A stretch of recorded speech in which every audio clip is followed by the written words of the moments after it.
Hello guys, नमस्कार दोस्तों, स्वागत है आपके मेरे चैनल स्टडी अपडेट में। और जो मेरे साथ 12वीं पास युवा और जो ग्रेजुएशन कर चुके युवा जुड़ रहे हैं उन सभी के लिए अपडेट होने वाली है। अभी जो जिनकी हाल ही में ग्रेजुएशन पूरी हुई है उन सभी स्टूडेंट्स के लिए बहुत बड़ी खुशखबरी है, जो काफ़ी लंबे समय से इंतज़ार कर रहे थे। पीटीईटी का मतलब होता है, इसको सामान्य अपनी भाषा में बीएड भी बोलते हैं, बैचलर ऑफ एजुकेशन भी बोला जाता है। तो इसके फॉर्म कब शुरू हो रहे हैं, क्या जानकारी है, कब होगी इसकी परीक्षा और फॉर्म कब से शुरू हो रहे हैं, इसके क्या क्या डॉक्यूमेंट लगेंगे, अभी हम बात कर रहे हैं वो करेंगे 2 वर्ष के बीएड वाली। जो 2 वर्ष की बीएड होने वाली है, इसके अंदर 12वीं पास युवा है वो योग्य नहीं होते हैं, ये बात ध्यान रखें। 12वीं पास युवाओं के लिए मैं अलग से वीडियो लेके आऊँगा, तो चैनल को सब्सक्राइब कर दीजिए ताकि अगला वीडियो आएगा वो 4 वर्ष की जो बीएड होती है उसके लिए आएगा। अभी अपन बात करेंगे 2 वर्ष के बीएड के लिए। चलिए शुरू करते हैं। उससे पहले चैनल को सब्सक्राइब कर दीजिए। अभी आपको आगे आने वाली जानकारियाँ सारी की सारी इस वीडियो पे मिलने वाली है, क्योंकि कॉलेज से शुरू से यहाँ फॉर्म्स भरने से लेके आपके कॉलेज अलॉटमेंट तक सारी की सारी मैं अपडेट देता रहूँगा, क्योंकि मैंने खुद ने बीएड कर रखी है और कैसे कितने नंबर लाने हैं, कौन सी सब्जेक्ट को ज़्यादा पढ़ना है, उस सभी की जानकारी आपको देने वाला हूँ। चलिए शुरू करते हैं। जैसा कि दोस्तों आपको स्क्रीन के ऊपर नज़र आ रहा होगा, PTET 2026 pre teacher eligibility test होता है, इसको बोलते हैं वर्धमान महावीर खुला विश्वविद्यालय कोटा यानी VMOU यूनिवर्सिटी इसका आयोजन है वो करवा रहा है। लगातार 1-2 साल से यही आयोजन है वो करवा रही है यूनिवर्सिटी।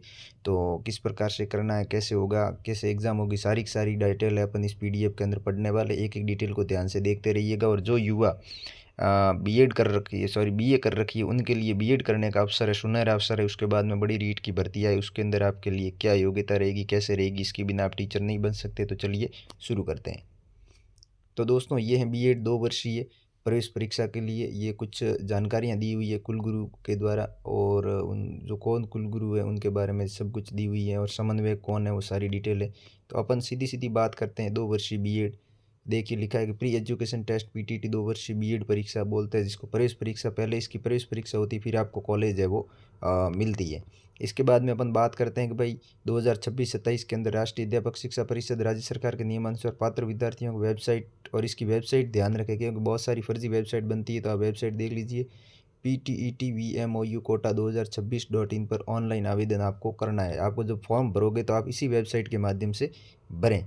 और इससे पहले भी आपको कहा गया कि पूर्व उक्त वेबसाइट पर उपलब्ध दिशा निर्देशों का आवश्यक रूप से अध्ययन कर लेवे कि भाई आप फॉर्म भरने से पहले जो भी अभ्यर्थी इसका फॉर्म भर रहा है तो वो क्या क्या करना है, कैसे योग्यता वगैरह रहेगी, तो मैं सारी जानकारी इसमें बता दूंगा, आपको पढ़ने की ज़रूरत नहीं है।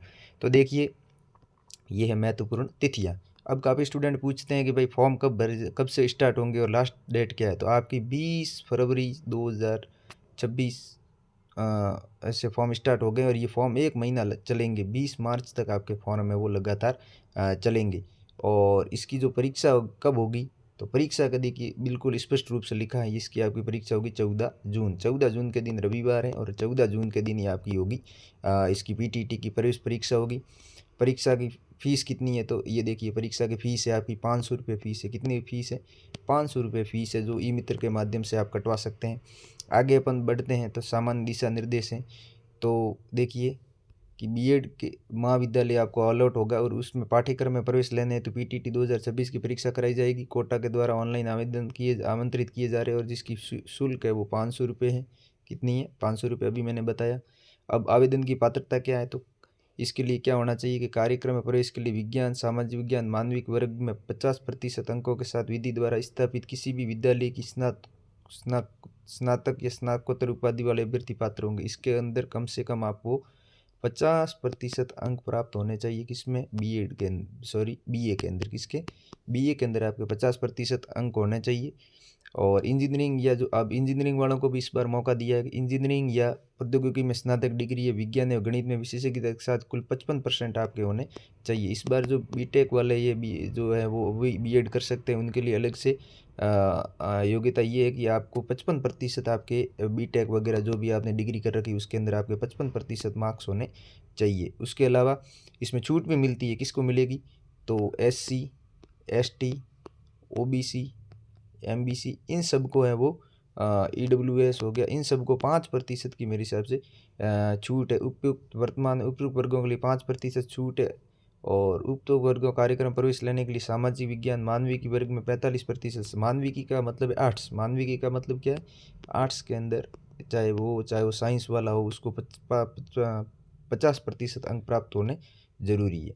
तो ये सारी डिटेल वापस इंग्लिश में दी गई। उसके अलावा देखिए बीटेक वालों के लिए क्या है, इंजीनियरिंग या प्रौद्योगिकी में स्नातक डिग्रीधारी अभ्यर्थी को संबंधित विश्वविद्यालय में विज्ञान एवं गणित में विशेषज्ञता का प्रमाण पत्र प्रस्तुत करना अनिवार्य। इसी समतुल्य कोई अर्हता प्राप्त करने वाले उम्मीदवार को सक्षम स्तर से समतुल्य प्रस्तुत करना। जो भी आपका बीटेक की है, आपने की है, तो संबंधित विद्यालय से आपको एक सर्टिफिकेट ला के देना पड़ेगा। और बीए, बीकॉम, बीएससी शिक्षा शास्त्री परीक्षा के अंतिम वर्ष, एमकॉम आचार्य से अंतिम वर्ष के अभ्यर्थी पीटीईटी अभ्यर्थी योग्य है। अब देखिए कुछ स्टूडेंट है कि सर हमारा बीए फाइनल ईयर का रिजल्ट नहीं आया, बीकॉम फाइनल ईयर का रिजल्ट नहीं आया, बीएससी फाइनल ईयर का रिजल्ट नहीं आया, तो उनके लिए भी यही बात है कि आप फॉर्म भर सकते हो। देखिए बशर्ते काउंसलिंग में पंजीकरण, जब भी आपका काउंसलिंग हो रही हो, कॉलेज अलॉट हो जाए, उससे पहले आपका परिणाम यानी आपका रिजल्ट है वो आ जाना चाहिए। क्या आ जाना चाहिए? तो उससे पहले आपका रिजल्ट है वो आ जाना चाहिए। उपयुक्त बिंदुओं के अनुसार न्यूनतम प्राप्तांक किए होंगे। अभ्यर्थी प्रवेश फॉर्म भरते समय अपनी श्रेणी वगैरह सारी जानकारी एकदम सही ध्यानपूर्वक भरें। गलत जानकारी पर प्रवेश निरस्त कर दिया जाएगा। ईमेल आईडी भी आपको सही भरनी है, ताकि आपकी क्या सारी डिटेल कभी कभार क्या ईमेल के माध्यम से भी मिल सकती हैं। अब जो सब्जेक्ट वगैरह क्या होंगे वो आप सारी जानकारी है इसके अंदर जूम करके आप इसको पढ़ सकते हैं। और उसके अलावा बीएड अभ्यर्थियों को सामाजिक अध्ययन शिक्षण की अनुमति होगी जिन्होंने स्नातक में इतिहास, राजनीति विज्ञान, लोक प्रशासन, भूगोल, दर्शन शास्त्र, समाजशास्त्र में से कम 2 विषय शास्त्र उत्तीर्ण हो। अब देखिए जिन अभ्यर्थियों ने स्नातक स्तर पर राजनीति विज्ञान, लोक प्रशासन लिया है तो वे नागरिक शास्त्र के वैज्ञानिक रूप चुन सकते हैं। अब ये जितनी भी सारी जानकारी है वो देख सकते हैं। ऐसे अभ्यर्थी 2000 सम्मिलित नहीं किया जाएगा। 2 शैक्षणिक विषय चुनने के लिए अधिकृत नहीं है। ऐसे स्टूडेंट को नहीं किया जाए परीक्षा में शामिल किया जाए जो 2 सब्जेक्ट नहीं ले सकते। जैसे कि आपके बीए के अंदर है, जैसे हिस्ट्री है और हिंदी है, तो ये 2 सब्जेक्ट बन गए, तो इन दोनों को आपको वापस बीएड के अंदर लेना पड़ेगा। या फिर जैसे हिस्ट्री पॉलिटिकल हिंदी हो गई, ज्योग्राफी पॉलिटिकल हिस्ट्री हो गई, इस प्रकार के आपको 2 सब्जेक्ट लेने पड़ेंगे। अयोग्य अभ्यर्थी को मात्र शुल्क जमा कराने के आधार पर प्रवेश नहीं दिया जाएगा। सामान्य नियम आप सभी को पता है कि पापा आप अगर योग्य है तो ही बैठें। मेरिट का चयन हो जाता है, अयोग्य शुल्क लौटाया नहीं जाएगा। तो अपने हिसाब से आप फॉर्म भरें जिसको भी पूरी जानकारी है। और ई मित्र के माध्यम से नेट बैंकिंग यूपीआई के जरिए किया जा सकता है। ऑनलाइन पेमेंट है ई मित्र के माध्यम से करवा सकते हैं। ऑफलाइन आवेदन ऑनलाइन स्वीकार होंगे। ऐसे नहीं को हार्ड कॉपी भेज दो आप फॉर्म हाथ से भर के कि भाई सर ये मेरा फॉर्म है, ऑनलाइन ही भरना पड़ेगा। इस परीक्षा का शुल्क किसी भी दशा में रिफंडेबल नहीं है, यानी आपको वापस पैसे हैं वो नहीं मिलेंगे, ये बात ध्यान रखें।